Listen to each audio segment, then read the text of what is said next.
little bit and study kind of a lot of stuff and get some time with the kids. But good to be back. Had a good couple days. Been a good week. So big game for us. Big game on the road. So got to go out there and get the job done. After such a successful year last year, obviously the expectations have been raised in Tampa Bay with you guys. Where do you see you guys at now that pretty much the halfway point of 6-2? I think we got obviously a lot of football ahead of us, and we're going to have to work at it every day to be the best we could be. So there's nothing guaranteed in the league here. There's no easy games. There's nothing that's you can't roll your helmet out there and think you're going to win. So got to come out here, put the work in every day, grind through these days that very important weeks. These Wednesdays, Thursdays, Fridays where we got to improve on a lot of different things that we're working on. So everything's ahead of us. You guys better? You feel better right now than you were at this point a year ago? Every year's a little bit different. So we got to go play great football. So the times where we've lost and some close games, it's been way less than our best. And certainly know that we have high expectations because we have a lot of good football players, and we got to go out there and get the job done. You still have a lot of young guys on defense. Chase Young, you guys faced last year, got kind of a shootout. Was it? Yeah. What do you remember about that game? There was nobody there. It was a tough game. They were down but never out, and they made a lot of really clutch plays. A lot of guys really played good football for them.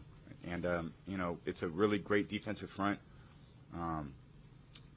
There's some young players, but they've got, it's all like fourth year, fifth year, sixth year. It's a very young defense in that aspect. There's no 12-year guys, and they got some young guys that are really talented players. So, it's going to be a great football environment. We got to go on the road. Weather's going to be colder than we're used to.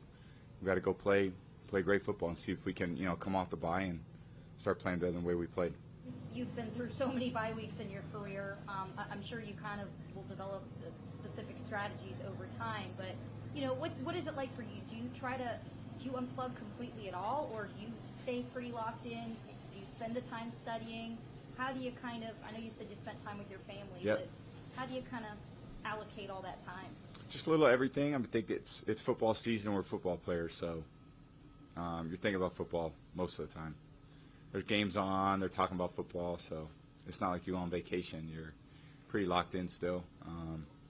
It was fun to get back to work, and I think everyone enjoys time with our family and off time. But at the same time of year, there's a lot of there's a lot of things ahead of you. So it's not like your just body's going to chill out. You're going to stay working out, stay on top of your studying, and before you know it, you're back at it. You're one of the most competitive people on the planet. What is it like for you when you have a game, as heartbreaking as that was in New Orleans, last second there, when you can't get back out on the field and kind of exercise those demons, you got to kind of sit with it for an extra week. What's that like for you? Yeah, it's you'd always love to get out right away and get a win, and we didn't deserve it. So I think you got to come to grips with the fact that you tried hard, but in the end it doesn't matter because we didn't execute great, and certainly there's a lot of plays I could have done to help the team win. So I got to do it a much better way going forward. Tom, as you look to reset, like this time off, and now you get the second half of the season, what specifically, when you look at your offense, what specifically do you look at and go, hey, here's where we need to pick it up in this area, or here's where we need to be better?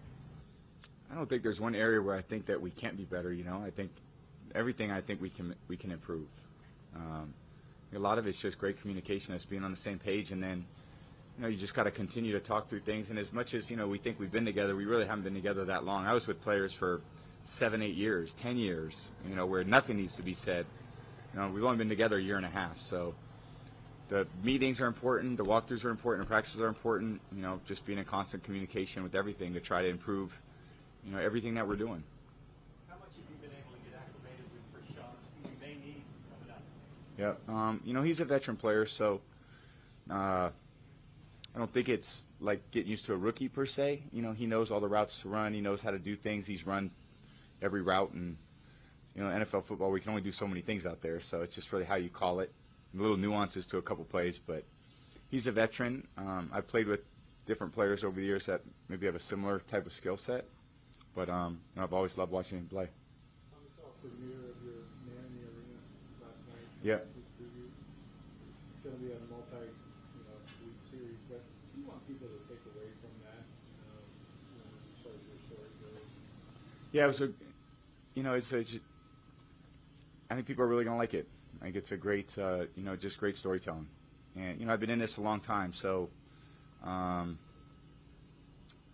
it's just some really unique experiences and memories in my life and a lot of other people, ultimately, so many people I've met over the last 22 years, and prior to that have influenced me in different ways. So I'm happy everyone gets to know a lot of those incredible stories and about incredible teammates and coaches and friends, and really inspired me again to, when I watched them, wow, you remember why you fall in love with so many of the different things about the sport and your teammates, and it's going to be a great show.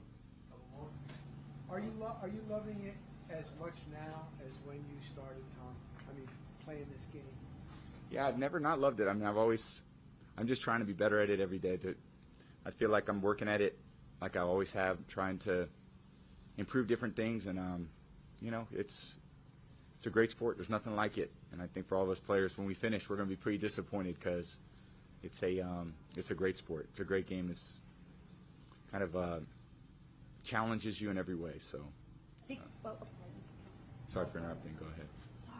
No, go ahead. So sorry. Last one. Sorry. Since Rick brought it up with the premiere yesterday, I think for me some of the most eye-opening stuff came from Drew. Some of his quotes and his comments, like he said, if you were an a-hole, it would have been really, really hard to do that, to make that transition. And he didn't really hold back when he talked about his feelings. Just, I'm curious, what's your relationship like with him today? Like, what was it like getting him on board for that? And I guess I'm asking my 3 questions here.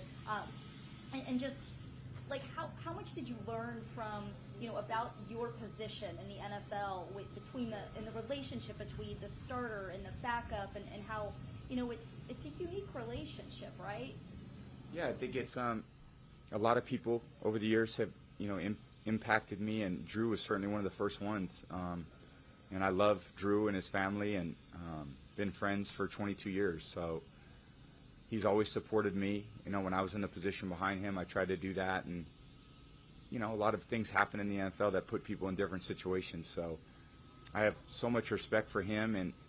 And like I said, over the course of a lot of time, is a lot of people that have impacted me, like Drew, that get to tell really unique stories. And certainly, he's an amazing guy. And appreciate everything he did for me and still does for me. So thank you, guys.